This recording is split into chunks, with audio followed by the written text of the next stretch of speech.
சிவன் கோவிலில் ஏன் பக்தர்கள் தங்கள் வேண்டுதல்களை நந்தியின் காதில் மெதுவாக கூறுகிறார்கள் தெரியுமா? வாங்க இதனை பற்றி இந்த பதிவில் விரிவாக பார்க்கலாம். இந்தியாவில் ஆயிரக்கணக்கான சிவபெருமான் கோவில்கள் உள்ளன. கோவில்களும் அதன் கட்டமைப்புகளும் மாறினாலும் அதில் ஒரு விஷயம் மட்டும் மாறாது. அதுதான் சிவபெருமானுக்கு முன்னால் நந்தி இருப்பது. சிவனை வழிபடும் போதெல்லாம் நந்தியின் காதில் நமது வேண்டுதல்களை சொல்லும் வழக்கம் அனைவருக்கும் உள்ளது. சிவபெருமானிடம் நேரடியாக ஆசி பெறாமல் நந்தியின் காதுகளில் வேண்டுதல்களை இரகசியமாகச் சொல்லுமாறு நம் பெரியவர்கள் ஏன் கூறுகிறார்கள் என்று நீங்கள் எப்போதாவது சிந்தித்து இருக்கிறீர்களா? பல நூற்றாண்டுகளாக சிவன் கோவில்களில் இந்த தொன்மையான நம்பிக்கை கடைபிடிக்கப்பட்டு வருகிறது. பக்தர்கள் கோயிலுக்குச் செல்லும் போதெல்லாம் தவறாமல் நந்தியின் காதுகளில் தங்கள் வேண்டுதல்களை தெரிவிப்பதை வழக்கமாகக் கொண்டுள்ளனர். ஆனால் இந்த தனித்துவமான நடைமுறைக்கு பின்னால் உள்ள காரணம் என்ன? அதற்கான பதிலை இந்த பதிவில் தெரிந்து கொள்ளலாம். நந்தி பகவான் யார்? புராணங்களின்படி சிவபெருமானின் மிகவும் விருப்பமான கணமாக நந்தி கருதப்படுகிறார். சிவபுராணம் மற்றும் சைவ ஆகமங்களின்படி நந்தி சிவபெருமானின் மிகச்சிறந்த பக்தராக மட்டுமல்லாமல் சிவபெருமான் மற்றும் பார்வதி தேவியின் தெய்வீக இருப்பிடமான கைலாயத்தின் வாயிற்காவலராகவும் திகழ்கிறார். நந்தியின் அனுமதியின்றி யாராலும் சிவபெருமானை தரிசிக்க முடியாது என்று புராணங்கள் கூறுகிறது. இதனால்தான் பெரும்பாலான கோயில்களில் நந்தி சிவபெருமானை நோக்கியவாறு அமர்ந்திருக்கிறார். அவர் இந்து மதத்தில் தன்னலமற்ற பக்தி, வலிமை, ஞானம் மற்றும் விசுவாசம் ஆகியவற்றின் அடையாளமாக திகழ்கிறார். கோவில்களில் நந்தி அமைந்துள்ள ஸ்தானமானது சிவபெருமானை அடைந்து அவரது அருளைப் பெற விரும்பினால் முதலில் நந்தியை அணுக வேண்டும் என்பதை உணர்த்துகிறது. மக்கள் ஏன் நந்தியின் காதில் தங்கள் வேண்டுதல்களை இரகசியமாகச் சொல்கிறார்கள்? இந்து மதத்தின்படி நந்தி ஜீவாத்மாவை, தனிப்பட்ட ஆன்மா குறிக்கிறது.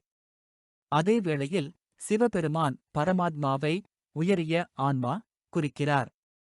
சிவபெருமான் எப்போதும் தியானத்தில் ஆழ்ந்திருப்பதாக நம்பப்படுகிறது.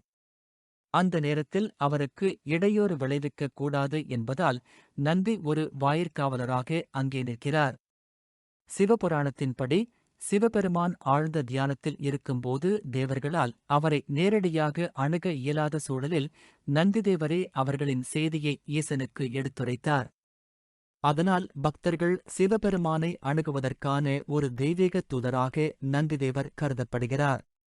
எனவே சிவபெருமான் தனது தியானத்திலிருந்து விழித்தெழும்போது நந்திதேவர் தங்கள் வேண்டுதல்களை அவரிடம் சேர்ப்பார் என்று நம்பி பக்தர்கள் தங்கள் விருப்பங்களை நந்திதேவரின் காதில் சத்தமின்றி கூறுகின்றனர். மேலும் பக்தர்களின் வேண்டுதல்களை சேர்ப்பதில் நந்திதேவர் எவ்வித பாரபட்சமும் காட்டுவதில்லை என்றும் சிவபெருமானுக்கு மிகவும் பிரியமானவர் என்பதால் அவரது வார்த்தைகளுக்கு எப்போதும் முக்கியத்துவம் உள்ளது என்றும் பக்தர்கள் நம்புகின்றனர். ஆன்மீக முக்கியத்துவம்.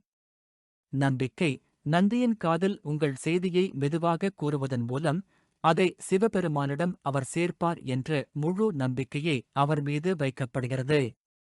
இது மனித அறிவுக்கு அப்பாற்பட்ட ஒரு தெய்வீக சக்தியிடம் உங்களை முழுமையாக ஒப்படைப்பதைக் குறிக்கிறது. ஒலி மற்றும் ஆற்றல் பரிமாற்றம். வேத ஜோதிடத்தின்படி ஒவ்வொரு பிரார்த்தனை அல்லது மந்திரமும் ஒரு தனித்துவமான அதிர்வைக் கொண்டுள்ளது.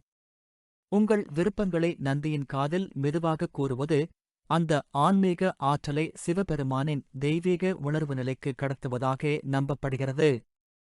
மனதளவில் சரணடைதல்.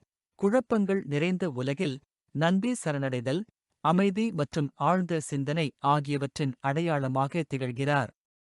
அவரது காதல் உங்கள் விருப்பங்களை மெதுவாக கூறுவதன் மூலம் உங்கள் மனச்சுமையை இறக்கி வைத்துவிட்டு இறைவனின் மீது நம்பிக்கையை வைக்கிறீர்கள். நந்தியின் காதில் தங்கள் விருப்பங்களை இரகசியமாகச் சொல்வது என்பது வெறும் நம்பிக்கையைத் தாண்டிய ஒரு விஷயமாகும். இது சிவபெருமானிடம் முழுமையான சரணாகதி, பொறுமை மற்றும் அசைக்க முடியாத நம்பிக்கை ஆகியவற்றைக் குறிக்கிறது. அடுத்த முறை சிவபெருமான் கோவிலுக்குச் செல்லும்போது இன்னும் நம்பிக்கையுடன் உங்கள் வேண்டுதல்களை நந்தியின் காதில் சொல்லுங்கள்.